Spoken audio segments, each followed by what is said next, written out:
आप सभी का फिर से एक बार स्वागत है आपके अपने YouTube चैनल मैथ स्टडी 1 में। मैं अनिल आपके सामने लेकर आया हूं संख्या पद्धति, जो कि हम पहले आपको पढ़ा चुके हैं कि संख्या कितने प्रकार की होती हैं, आपकी क्या टाइप है उनके।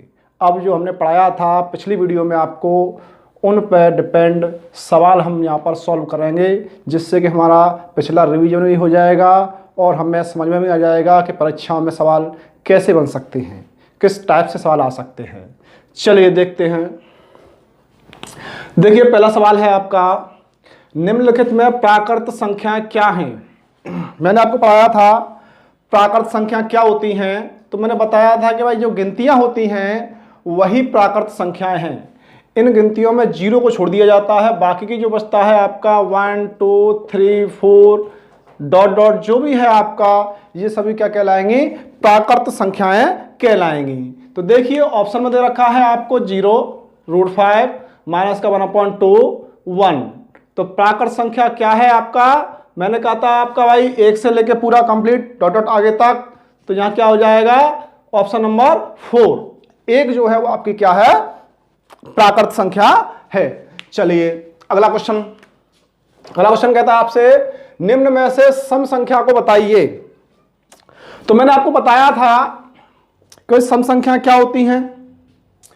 तो जिन संख्या में 2 का भाग पूरा पूरा चला जाए या जो संख्याएं 2 से पूरी विभाजित हो जाए उन्हें बोलेंगे हम सम संख्याएं। तो देखिए ऑप्शन में क्या क्या दे रखा है आपको, 1 4 7 5। 2 से इसको भाग लगाएंगे नहीं जाएगा, 2 से 4 पूरा विभाजित हो जाएगा। जब भाई जो संख्या 2 से पूरी विभाजित हो जाएगी वही कहलाएगी सम संख्या। तो ऑप्शन नंबर 2 आपका सही है। चलिए अगले क्वेश्चन पर चलते हैं। अब बात आती है आपकी विषम संख्या। विषम संख्या कौन सी है आपकी, तो विषम संख्या के बारे में आपको पता होना चाहिए कि विषम संख्या क्या होती हैं। तो हमने बताया था कि भाई जिन संख्या में 2 का भाग ना जाए पूरा वो कहलाएंगी आपकी विषम संख्याएं। तो देखिए इसमें 2 का पहला ऑप्शन है 4, ठीक है। 4 में 2 का भाग चला जाएगा पूरा, ये नहीं हो सकता। सेकंड ऑप्शन है 34 में 2 का भाग पूरा चला जाएगा, नहीं हो सकता। 23 है, 23 में 2 का भाग लगाएंगे तो पूरा नहीं जाएगा। चलिए अगला ऑप्शन भी चेक कर लीजिए। फोर्थ ऑप्शन में है आपका 30, इसमें 2 का भाग लगाएंगे तो पूरा चला जाएगा। लेकिन विषम संख्या हमसे क्या कहती है कि भाई जहां जिस संख्या में 2 का भाग पूरा न जाए वो कहलाएगी विषम संख्या। तो हमने ऑप्शनों को चेक किया तो हमें मिला ऑप्शन नंबर 3 23 जो संख्या वो कैसी होगी, विषम होगी। क्यों, क्योंकि इसमें 2 का भाग नहीं जाएगा पूरा, भाग लगाएंगे तो कुछ ना कुछ शेष बचेगा। चलिए अगला क्वेश्चन क्या कह रहा है आपसे, अगला क्वेश्चन कहता है आपसे निम्न में अभाज्य संख्या ज्ञात कीजिए। चलिए भाई अब आपको पता होना चाहिए कि भाई अभाज्य संख्याएं क्या होती हैं। तो देखिए अभाज्य संख्या क्या होती हैं, अभाज्य जिनमें ऐसी संख्याएं कि भाई 1 का भाग तो सभी संख्याओं में चला जाता है, तो 1 को छोड़ देते हैं हम। 1 को छोड़कर ऐसी संख्याएं जिन संख्या में खुद का स्वयं का ही भाग जाए पूरा, अन्य किसी संख्या का पूरा भाग न जाए, या हम कहें कि भाई कोई भी संख्या ऐसी जो किसी अन्य संख्या से पूरी विभाजित न हो, उसे बोलेंगे हम, क्या बोलेंगे, ये क्या लिखा हुआ है आपका, अभाज्य। अभाज्य का मतलब जो विभाजित न हो अन्य किसी संख्या से, सिर्फ स्वयं से ही विभाजित हो। तो देखिए चेक करिए, 88 है आपका, 88 में भाग चला जाएगा, ये नहीं हो सकता, हटाइए ऑप्शन को। 37 में भाग जा सकता है किसी संख्या का, नहीं जा सकता, सिर्फ 37 का ही जाएगा। चलिए आगे के ऑप्शन और चेक कर लीजिए। 27 है, 27 में भाग चला जाएगा, 3 का भी चला जाएगा, 9 का भी चला जाएगा। 81 है, 81 में भाग चला जाएगा, 3 का 9 का। चलिए तो ये तो हो नहीं सकते ऑप्शन। हमने कहा है कि भाई अभाज्य संख्या वो होती हैं जिनमें किसी अन्य संख्या का भाग न जाए, सिर्फ वो स्वयं से ही कटे या 1 से कटे। चलिए तो ये हो जाएगा ऑप्शन नंबर 2। 37 क्या है, अभाज्य संख्या है। इसी प्रकार से और भी बताओ में संख्या होती है बहुत सारी, चेक कर सकते हैं हम। चलिए अब आता है आपका असहभाज्य संख्याएं। असहभाज्य संख्याएं, तो ये पता होना चाहिए आपको पहले कि भाई ये क्या होती हैं। तो ये ऐसी संख्या होती हैं भाई, ऐसी संख्याओं का जोड़ा होता है आपका, ये लिखा है मैंने, दो संख्या लिखी हुई है यहां पे। तो इसमें क्या होता है कि भाई ये ऐसी संख्याएं हैं भाई जिन दो संख्याओं का मासा एक हो, जो जोड़े हुए रखे हैं आपको, इनमें से चेक करिए कि भाई किनका मासा एक आ रहा है। जिन संख्याओं का मासा एक आए वही संख्या कहलाएंगी असहभाज्य संख्याएं। चलिए चेक करते हैं। 27 और 9, इसका मासा निकालोगे तो कितना आएगा आपका 9 आएगा, ठीक है। चलिए ये नहीं हो सकती है आपकी, इसे हटाइए। इसका मासा निकालिए, इसका मासा आएगा 4 आएगा, ये भी नहीं हो सकती है, हटा दीजिए दोनों ऑप्शनों को। चलिए 23 और 37, इसका मासा निकालेंगे तो इसका मासा आएगा 1, तो ये ऑप्शन नंबर 3 सही हो जाएगा। और आगे भी जाएंगे तो आगे भी चेक करेंगे, इसका मासा निकालेंगे तो 10 आएगा, तो ये ऑप्शन नंबर 4 भी सही नहीं है। तो ऑप्शन नंबर 3 जो है आपका वो सही है। क्यों? क्योंकि 23 और 37 का मासा 1 होता है, तो इसलिए इसमें पूछा गया असहभाज्य संख्याएं, तो हो जाएंगी आपकी 23 और 37। चलिए अगला क्वेश्चन, ये कहता है भाज्य संख्याएं हैं। तो यहां पूछा गया है आपसे कि भाई भाज्य संख्याएं कौन सी हैं। चलिए तो भाज्य संख्या क्या होती है? जो संख्याएं किसी अन्य संख्या से पूरी विभाजित हो जाएं वो कहलाती हैं आपकी भाज्य संख्याएं। जैसे कि आपका चेक करिए यहां पर ऑप्शन 50 है, 50 विभाजित हो जाएगा आपका 10 से भी हो जाएगा, 5 से भी हो जाएगा, और देख लेंगे फैक्टर करके कितने कितने से होगा। अच्छा जी, 5 अन्य संख्याओं से विभाजित हो जाएगा, 50 जो है 50 अन्य संख्याओं से भी विभाजित हो जाएगा। 50 से तो होगा ही होगा, 50 के अलावा और भी संख्याएं इनसे ये पूरा विभाजित हो जाएगा। चलिए अच्छा, सेकंड ऑप्शन है आपका 37। 37 सिर्फ 37 से ही विभाजित होगा, किसी अन्य संख्या से विभाजित नहीं होगा, तो इसलिए ये भाज्य संख्या नहीं हो सकती। 47 देखिए, 47 जो है सिर्फ 47 से ही विभाजित होगा, अन्य किसी संख्या से विभाजित नहीं होगा, तो ये 47 जो है वो भी नहीं है आपकी भाज्य संख्या। 11 को देखिए, 11 भी 11 से ही विभाजित होगा, अन्य किसी संख्या से विभाजित नहीं होगा, तो ये भी नहीं हो सकती भाज्य संख्या। तो देखिए 50 विभाजित हो रहा था आपका, तो ये क्या हो जाएगा आपका 50 जो है एक कैसी हो जाएगी, भाज्य संख्या हो जाएगी। चलिए ऑप्शन नंबर फर्स्ट इसका सही है। चलिए अगले क्वेश्चन पर चलते हैं हम। यह कहता है निम्न में परमेय संख्या कौन सी है।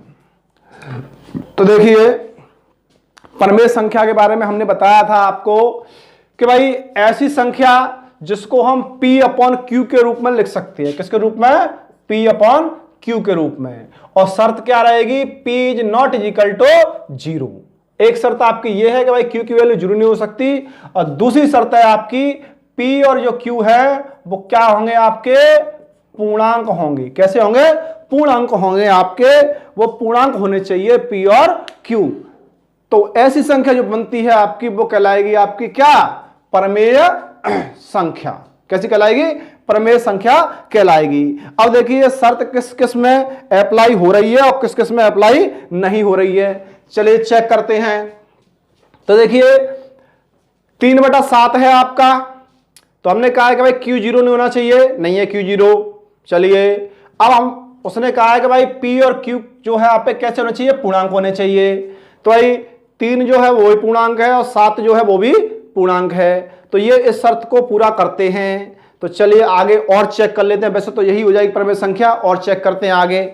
चलिए सेकंड ऑप्शन में आते हैं, √7/2। तो देखिए पहली शर्त हमारी Q 0 नहीं होना चाहिए, तो नहीं है भाई 0Q। ठीक है, इससे तुलना करें, ध्यान रखिएगा, इसी से तुलना करेंगे इसकी। तो Q 0 नहीं है, 2 है, कोई दिक्कत नहीं है। दूसरी शर्त थी कि भाई P और Q दोनों कैसे होने चाहिए? पूर्णांक होने चाहिए। तो चलिए Q की जगह पर 2 है, तो ये तो पूर्णांक है, लेकिन ये जो है पूर्णांक नहीं है, क्योंकि इसका वर्गमूल निकालेंगे तो क्या में आएगा? पॉइंट में आएगा आपका। ठीक है, तो ये पूर्णांक नहीं है, तो इसलिए ये परमेय संख्या नहीं हो सकती। √3 ये भी नहीं हो सकती, रूट के अंदर आ गया आपका, इसको बाहर निकालेंगे तो पॉइंट में निकल के आएगी। यहां देखिए आपका, यहां तो आता साफ साफ दिख रहा है आपको, ये तो बिल्कुल ही नहीं है। तो ऑप्शन नंबर पहला सही हो जाएगा आपका 3/7। 3/7 है आपकी वो क्या है, परमेय संख्या है। चलिए क्वेश्चन नंबर 8, ये कहता है अपरमेय संख्या है। यहां परमेय पूछी गई आपसे, अब कह रहा है वो अपरमेय। अपरमेय में क्या शर्त है भाई आपकी, सीधी सी बात है कि भाई इसका उल्टा हो जाएगा। क्या हो जाएगा, उल्टा हो जाएगा, प्रमेय का उल्टा हो जाएगा। प्रमेय में कह रहा था ये शर्त तो एक ही रहेगी आपकी, भाई Q0 नहीं हो सकता, ये तो शर्त अप्लाई करनी है पहली आपकी। दूसरी है आपकी कि भाई प्रमेय में ये पूर्णांक होते हैं, लेकिन जब पूर्णांक नहीं होंगे, ये P और Q पूर्णांक नहीं होंगे तो नॉर्मल सी बात है कि भाई सीधे कहां पहुंच जाएंगे, अप्रमेय में हो जाएंगे। जो प्रमेय की जो शर्त हैं उनको जो संख्या पूरी नहीं कराएंगी वही कहलाएंगी अप्रमेय। चलिए देखिए ध्यान से, 9 है आपका, इसको 9/1 लिख सकते हैं। ये शर्त पूरी करती है, क्योंकि भाई Q यहां पर 0 नहीं है और दोनों अंक कैसे हैं, पूर्णांक हैं। चलिए ये नहीं हो सकती अप्रमेय। 4.8 ठीक है, आप कहोगे ये अप्रमेय है, नहीं है। क्यों नहीं है, देखिए ध्यान से, 48 हो जाएगा, बटे में 10 लिख दोगे, 2 से काटा इसको 5 बार, 2 से काट दीजिए, इसको कितना कट जाएगा आपका 24 बार। ठीक है, तो 24/5 ये भी एक प्रमेय संख्या है। अगला ऑप्शन है आपका माइनस का √11। ठीक है, इसके बटे हम 1 लगा देंगे भाई P/Q के रूप में लिख के। तो देखिए यहां पर क्या हो रहा है, आपका 11 जो है वो पूर्णांक नहीं है, तो इसलिए सीधी सी बात है कि भाई ये हो जाएगी एक अप्रमेय संख्या। इसको भी चेक कर लीजिए, ये लिखा हुआ अंडरूट के अंदर 25/36, इसको बाहर निकालोगे तो 5/6 P/Q के रूप में हो गई आपकी। और दोनों ही अंक कैसे हैं, पूर्णांक हैं, 5 और 6 क्या है, पूर्णांक हैं आपके। तो ऑप्शन नंबर 3 सही हो जाएगा, माइनस का √11। ये है आपकी एक अप्रमेय संख्या। चलिए अब बात आती है अगले क्वेश्चन में, कोई वास्तविक संख्या है। अब आपसे पूछिए वास्तविक संख्या, तो वास्तविक संख्या आपको पता होना चाहिए कि भाई क्या होती है।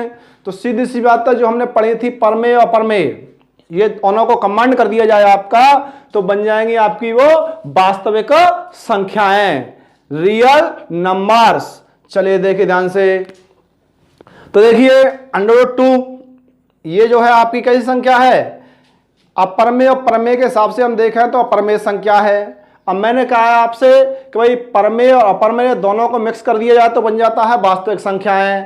तो देखिए √2 जो है आपकी मिल गई हमको, प्रमेय है, तो सीधी सी बात है कि पहला ऑप्शन जो है आपका क्या हो जाएगा, सही हो जाएगा, ये वास्तविक संख्याएं हो जाएंगी। बाकी आगे देख लीजिए ऑप्शनों को, माइनस का 36, ठीक है, रूट के अंदर माइनस का 2 और माइनस का 81, ठीक है, तो इनके हम वर्गमूल भी नहीं निकाल सकते, पॉइंट में भी निकाल सकते वर्गमूल। तो क्या हो जाएगा, ये वास्तविक संख्या नहीं है, वास्तविक संख्या क्या हो जाएगी, √2। ऑप्शन नंबर पहला सही हो जाएगा आपका। चलिए अगले क्वेश्चन पर, अब बात आती है आपकी काल्पनिक की। भाई जो वास्तविक संख्याएं थी, इनके अलावा जो संख्या बचती हैं वो कहलाएंगी आपकी काल्पनिक। चलिए √2/11 ये रियल नंबर है आपका, क्योंकि एक तरीके से हम देखें इसको तो क्या है, ये अप्रमेय है आपकी। ठीक है, इसको देखेंगे ये भी आपकी एक अप्रमेय संख्या है आपकी। ठीक है, इसे देखेंगे माइनस का 81 आपका, इसका वर्गमूल हम नहीं निकाल सकते क्योंकि माइनस की है, नेगेटिव है आपकी। तो नॉर्मल सी बात है, मैंने कहा है कि भाई जो रियल नंबर नहीं है तो वो क्या बन जाएगा आपका, काल्पनिक संख्या बन जाएगी, इमेजिनरी नंबर बन जाएगा आपका। देखिए ऑप्शन नंबर 3 सही हो जाएगा आपका, √-81 ये है यहां पर एक काल्पनिक संख्या। और ये ऑप्शन है आपके गलत, ये भी गलत है आपका। ठीक है, तो ये जो आपको मैंने पढ़ाया था, आपको संख्या बताई थी मैंने, सारी संख्याओं पर मैंने आपके बेस्ड न्यूमेरिकल आपके होता है जो सवाल बनते हैं आपके, वो मैंने बता दिया है, जिससे कि आपका पूरा रिवाइज हो जाए एक बार फिर से और अच्छी तरीके से आपके माइंड में बैठ जाए। ठीक है, चलिए अब आगे चलते हैं, आगे के टॉपिकों को देखते हैं क्या है आपका। चलिए देखिए, अब कुछ पॉइंट ऐसे होते हैं जो हमको याद रखने होते हैं, जिनको हम बोलते हैं नोट द पॉइंट। ठीक है, कुछ ऐसे बिंदु होते हैं जो हमें याद रखने पड़ते हैं, जिससे कि बताओ आसानी से वही निकाल लेंगे और टाइम लगेगा परीक्षा में समय की बचत करने के लिए। ये चीज कुछ बताओ हमें याद होनी चाहिए ऑटोमेटिकली। ठीक है, चलिए देखते हैं। जैसे कि पूछ लिया जाए आपसे कि भाई 1 से पहला पॉइंट पूछ लिया आपसे कि 1 से 25 तक अभाज्य संख्याएं कितनी होती हैं। ठीक है, हमने पूछा आपसे कि भाई 1 से 25 तक जो संख्या होती है, नंबर होते हैं, उनमें अभाज्य संख्याएं कितनी ही होती हैं आपकी। ठीक है, तो आप क्या करोगे कि भाई 1 से 25 तक संख्या लिखोगे और फिर उनको गिनोगे, अभाज्य संख्या कौन सी उनमें अभाज्य संख्या गिन के जब बताओगे। ठीक है, तो थोड़ा समय वेस्ट हुआ हमारा, तो हम क्या करेंगे कि इसको सीधा सीधा याद कर लेंगे कि भाई 1 से 25 तक जो संख्या होती है आपकी अभाज्य संख्या वो कितनी होती है, 9 होती है। कितनी होती है, 9। चलिए इसे प्रैक्टिकली देख लिया जाए। यहाँ हम पढ़ रहे हैं, तैयारी कर रहे हैं, तो हम चेक कर लेंगे। इसको हमारे पास समय है, लेकिन परीक्षा में हमको समय नहीं मिलेगा।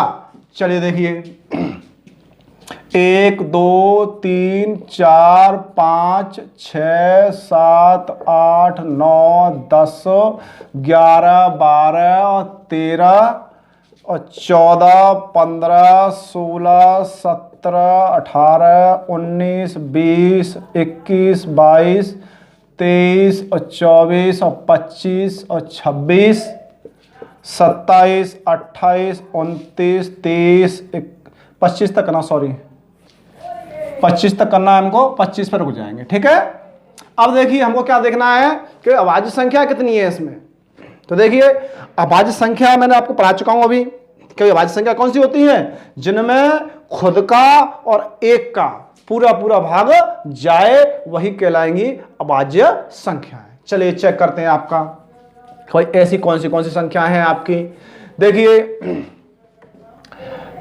1 2 और ये हो गया आपका 5 7 और आपका 11 में नहीं जाएगा, 13 में नहीं जाएगा, 14 15 16 17 में नहीं जाएगा आपका, 19 में नहीं जाएगा आपका, 21 22 23 24 चला जाएगा, 25 चला जाएगा। चलिए काउंट कर लीजिए, 1 2 3 4 5 6 7 8 9।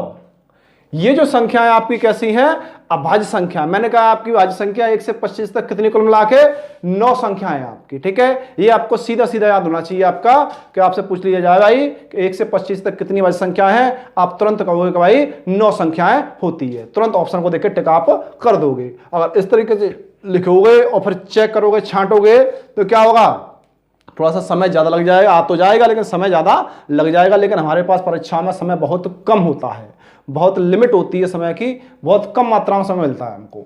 चलिए, तो ये हमको बता मैं आसानी से याद रहेगा कि भाई 1 से 25 तक जो संख्या होती है अभाज्य कितनी होती है, 9 होती हैं आपकी। ठीक है, ये पॉइंट पूरा हो जाता है। अगला पॉइंट जैसे हम कहते हैं आपसे, सेकंड पॉइंट में हम कहते हैं भाई 1 से 50 तक, 1 से 50 तक अभाज्य संख्याएं। ठीक है, अब मैंने कह दिया भाई 1 से 50 तक जो होती हैं वो कितनी अभाज्य संख्या होती हैं। ठीक है, तो वो आपको याद होना चाहिए कि भाई 1 से 50 तक होती हैं 15 अभाज्य संख्याएं। कितनी होती हैं आपकी, 15 होती हैं। चलिए अगला पॉइंट, अब मैं कह दूंगा आपसे 1 से 100 तक, 1 से 100 तक अभाज्य संख्याएं, ये भी पता होना चाहिए आपको। तो ये होती हैं आपकी 25। ठीक है, आगे भी चले जाए लेकिन आगे हमें आवश्यकता नहीं है, इतना ही पूछेगा आपसे, ज़्यादा लंबा वो नहीं जाएगा, इतना अंदर नहीं जाएगा। जहाँ तक आपका क्वेश्चन बन सकता है वहाँ तक हम करेंगे, उससे आगे नहीं कोई आवश्यकता नहीं है हमको। ठीक है, बाकी की आपकी इच्छा, आगे आप और भी निकाल सकते हो। देखिए ध्यान से, तो हमने पढ़ लिया कि भाई 1 से 25 तक 9 होती हैं, 1 से 50 तक होती हैं आपकी 15 अभाज्य संख्याएं, और 1 से 100 तक होती हैं 25 अभाज्य संख्याएं। अब इसी में से क्वेश्चन बना दूं मैं एक, जैसे मैंने कह दिया आपसे कि बताइए 50 से 100 तक अभाज्य संख्या कितनी होंगी। तो आप क्या करोगे, कोई मैंने पूछा आपसे 50 से और कहां तक, 100 तक पूछा मैंने आपसे। ठीक है, तो देखिए ये जो है आपका, यहां देखेंगे भाई कहां तक है, 50 तक है। स्टार्टिंग की जो है संख्या हमको इसमें से हटानी है, हमें काउंट करनी है सिर्फ 50 से 100 तक की। तो देखिए 1 से 100 तक जो संख्याएं थी काउंट की थी हमने, कितनी थी? 25 थी। माइनस कितना माइनस करना भाई हमको? 1 से 50 तक की जो संख्या है आपकी वो हटा दीजिए यहां से। तो 1 से 50 तक कितनी थी? 15 थी। तो इसमें से 15 माइनस कर दीजिए। जैसे ही माइनस करोगे कितना रह जाएगा आपका? 10 रह जाएगा आपका। तो 50 से 100 तक भाज्य संख्या हम पूछते हैं आपसे, तो आप क्या कहोगे कि भाई 10 होंगी। कितनी होंगी? 10 होंगी। क्या? अभाज्य संख्याएं। चलिए, ये काम हो जाता है आपका यहीं पर। अब बात आती है आपकी, कई कुछ क्वेश्चन बनते हैं आपके, आपसे पूछ लिया जाए कि भाई 1 अंक की सबसे छोटी संख्या, 2 अंकों की सबसे छोटी संख्या, या आपसे पूछ ले 2 अंकों की सबसे बड़ी संख्या, ये क्या होती है आपकी? तो ये भी एक याद करने वाली बात है आपकी। तो देखिए, जैसे हमने कह दिया आपसे कि भाई 2 अंकों की सबसे छोटी संख्या बराबर कितनी होगी? 10। सबसे छोटी संख्या आपसे कितने भी अंकों की पूछे तो 1 पे उतने ही जीरो लगा दीजिए, सीधी सी बात है। जैसे कि आपको 2 अंकों की पूछी तो हमने 1 पे 1 जीरो लगा दी। जितने अंकों की है उससे 1 कम करके उतने ही जीरो लगा दीजिए, क्योंकि 1 जो रहता है पहले से ही रहता है आपका, वो काउंट हो जाता है आपका, बाकी की आपकी जीरो लगा दी जाती है। जैसे मैं आपसे कह दूं कि भाई 5 सॉरी 5 अंकों की सबसे छोटी संख्या कह दूं मैं आपसे, ठीक है? तो 5 अंकों की छोटी संख्या कितनी हो जाएगी आपकी? देखिए, 1 तो रहेगा ही रहेगा, 5 अंकों का बोला मैंने, तो 1 कम करके 4 जीरो लगा दीजिए इस पर, 1 2 3 4। तो 5 अंकों की सबसे छोटी संख्या ये हो जाएगी आपकी। अब बात आती है आपकी बड़ी संख्या की। अब आपसे कह दिया जाएगा भाई 2 अंकों की सबसे बड़ी संख्या बताइए, तो आप क्या करोगे? यहां हमने लिख दिया 2 अंकों की सबसे बड़ी संख्या बराबर आपकी 99। जितने अंकों की पूछे आपसे सबसे बड़ी संख्या, उतने ही आप 9 के लिख दीजिए। आप 2 की पूछा तो 2 9 की लिख दी हमने, 10 की पूछे तो 10 9 के लिख दीजिए आप, 4 अंकों की पूछे सबसे बड़ी संख्या तो 9 के 4 अंक लिख दीजिए आप, ठीक है? तो ये हो जाता है आपका सबसे बड़ी और सबसे छोटी संख्याएं। कहीं पूछ ली जाए आपसे तो आपको इस तरीके से इन संख्याओं को बताना है, ठीक है? बिल्कुल दिमाग में फिट बिठा लेना है आपको। ये पॉइंट जो है आपके, ये आपको याद होने चाहिए आपको। ऐसा नहीं है कि आप उसको सॉल्व करके देख रहे हो, टाइम वेस्ट कर रहे हो। टाइम वेस्ट नहीं करना है आपको, रेडी करना है एकदम से। बताओ माइंड में भाई आपसे पूछ लिया जाए कि भाई 1 से लेके 50 तक की भाज्य संख्या बताइए, तुरंत आपके बताओ माइंड में रहना चाहिए कि भाई कितना पढ़ा था हमने, कोई 15 पढ़ा था, तो तुरंत हो जाना चाहिए। ये नहीं कि वहाँ बैठ के बाद आप लिखोगे गिनतियाँ 1 से 50 तक और फिर गिनोगे उनको, ठीक है? ये चीज नहीं होनी चाहिए आपकी। चलिए, ये पॉइंट ऐसे हैं आपको जो कि आपको बताओ बिल्कुल एकदम से बताओ माइंड में सेट होने चाहिए आपके हर समय। जब भी आपके सामने आ जाए तुरंत बताओ, देखते ही तुरंत मालूम पड़ जाएगा भाई इसका आंसर ये होगा। पे क्वेश्चन आते हैं श्रेणी पर। किस पे आते हैं? श्रेणी। कई प्रकार की श्रेणियां दे रखी होती हैं आपको। तो सबसे पहले हम बात करेंगे समांतर श्रेणी की। किसकी बात करेंगे?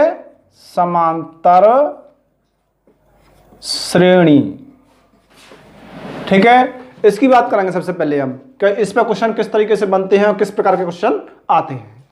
तो देखिए ध्यान से, ये जो नाम लिखा हुआ है आपका समांतर, तो इसी से हम मालूम कर लेंगे। तो देखिए, इसके 2 टुकड़े करते हैं हम, समान और एक रहता है आपका अंतर, ठीक है?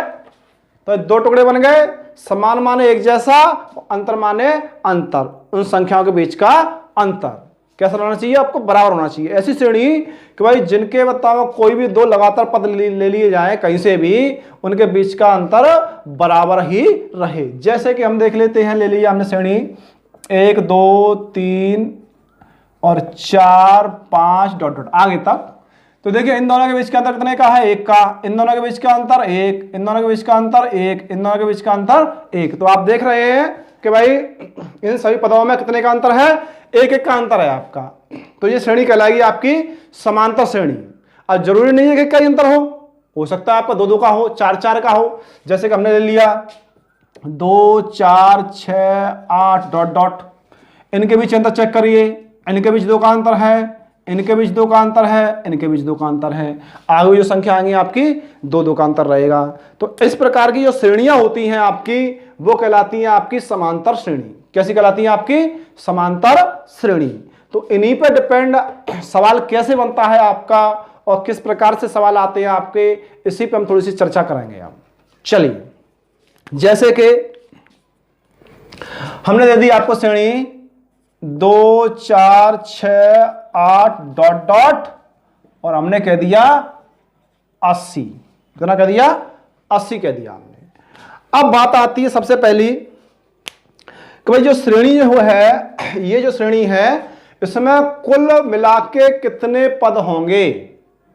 पदों की संख्या हमको इसमें ज्ञात करनी है, बताना है कि भाई कितने पद होंगे। ठीक है, जैसे कि 1 2 3 4 और आगे भी 80 तक पूछ रहा है हमसे कि इस श्रेणी में टोटल कितने पद होंगे। यह हम लिख देते हैं कि आपको बताना है कि श्रेणी में कुल पदों की संख्या, ये बताना है आपको इसमें। ठीक है, सवाल आपसे पूछ लिया गया, कोई श्रेणी दे दी गई आपको और फिर कहे कि भाई इसमें कुल कितने पद होंगे। तो अब श्रेणी को लिख के बता, गिनेंगे तो काफी टाइम लग जाएगा, ऐसा तो हम नहीं करेंगे। ठीक है, तो देखिए इसमें क्या करेंगे हम। तो देखिए इसके लिए फॉर्मूला है आपका पदों की कुल संख्या। ठीक है, जो श्रेणी जो बनी हुई है आपकी, जो पदों की जो संख्या लिखनी है आपको कुल, वो क्या रहेगी आपकी? तो देखिए यहां रहेगा आपका अंतिम संख्या प्लस माइनस प्रथम संख्या, क्लोज ब्रैकेट। ठीक है, बटे में रहेगा आपका अंतर, कह दें हम। ठीक है, अंतर। जो स्टूडेंट मैथ बैकग्राउंड के रहे हैं वो बोलते हैं, उसको क्या बोलते हैं? सार्वंतर कहते हैं। जो मैथ बैकग्राउंड के बच्चे हैं, स्टूडेंट हमारे, वो जानते होंगे सार्व अंतर। ठीक है, और +1। ठीक, ये जो रहेगा आपका फॉर्मूला रहेगा आपका किसका? पदों की संख्या निकालने का। तो देखिए जैसे कि ये श्रेणी थी, इसमें पदों की संख्या हमसे निकलवानी है। तो देखिए निकालेंगे हम, क्या करेंगे? कोई अंतिम संख्या, अंतिम संख्या कितनी है? 80 है, तो 80 रख दिया हमने। माइनस प्रथम संख्या, प्रथम कितना है? 2 है, तो 2 रख दिया, ब्रैकेट क्लोज। बटे में अंतर या सार्वंतर, जो अंतर था इनके पदों के बीच, कितने कितने का अंतर था? तो देखिए 2 4 के बीच 2 का अंतर है, 6 और 4 के बीच 2 का अंतर है। ठीक है, अंतर निकालना है आपको बड़ी संख्या में से छोटी संख्या माइनस करके। तो कितने का है? 2 2 का अंतर है, तो बटा 2 और +1। देखिए 80 में से 2 घटाओगे तो 78, 78 बटा 2 +1। 2 से भाग लगाइए इसमें, 2 से काटेंगे इसको हम, कितना हो जाएगा आपका? 2 3 6 और 2 नाम 18। ठीक है, तो कितना हो जाएगा? 39 + 1 = 40। ठीक है, तो यहां हम कह देंगे कि भाई इस श्रेणी में जो है पदों की जो कुल संख्या है वो कितनी है आपकी? 40 है। कितनी है आपकी? 40 है। तो देखिए इसी प्रकार से एक सवाल और ले लेते हैं हम। जैसे कि हमने ले लिया 4 8 12 डॉट डॉट और हमने ले लिया आपका 32 तक। ठीक है, हमने कह दिया कि भाई ये श्रेणी जो है आपकी, इसमें बताइए कुल पदों की संख्या कितनी है। तो आप क्या करोगे? फॉर्मूला मैंने आपको बताया है, ये आपको फॉर्मूला याद होना चाहिए, बिल्कुल याद कर लीजिएगा नोट करके इसको कंप्लीटली। तो देखिए पदों की कुल संख्या निकालेंगे हम, कुल संख्या। तो कहा है हमने अंतिम संख्या माइनस प्रथम संख्या। अंतिम संख्या कितनी है? 32 और प्रथम संख्या है 4। बटे में अंतर कितना है आपका? देखिए कितने का अंतर है? 8 और 4 में 4 का अंतर है। 12 और 8 में कितने का अंतर है? 4 का अंतर है। ठीक है, और प्लस का 1। तो 32 से 4 को माइनस कर दीजिए, कितना बचेगा? 28 बचेगा। 28 बटा 4 और प्लस 1, 4 से काटिए इसको 7 बार, तो 7 + 1 = 8। इसमें जो पद होंगे आपके, पदों की जो संख्या होगी आपकी, वो कितनी होगी? 8 होगी। तो इस तरीके से आपको क्या निकालना है, कोई भी श्रेणी आपको दे दी जाए तो उसमें निकालनी है आपको पदों की संख्या। क्लियर है बिल्कुल? चलिए, तो ये तो होगी आप पदों की संख्या निकालना। कि हम पदों की संख्या कैसे निकालते हैं। ये आज का वीडियो आपको कैसा लगा? अगर आपको वीडियो अच्छा लगा हो तो हमारे वीडियो को लाइक और शेयर करिए अपने फ्रेंडों के लिए, और चैनल को सब्सक्राइब करिए, जिससे कि आपको सारे वीडियो समय से मिलती रहें, नोटिफिकेशन आपको समय से आता रहे, जिससे कि आपकी जो तैयारी है सुचारू रूप से चलती रहे। और मैं उम्मीद करता हूँ कि सभी को गवर्नमेंट जॉब मिले। जय हिंद।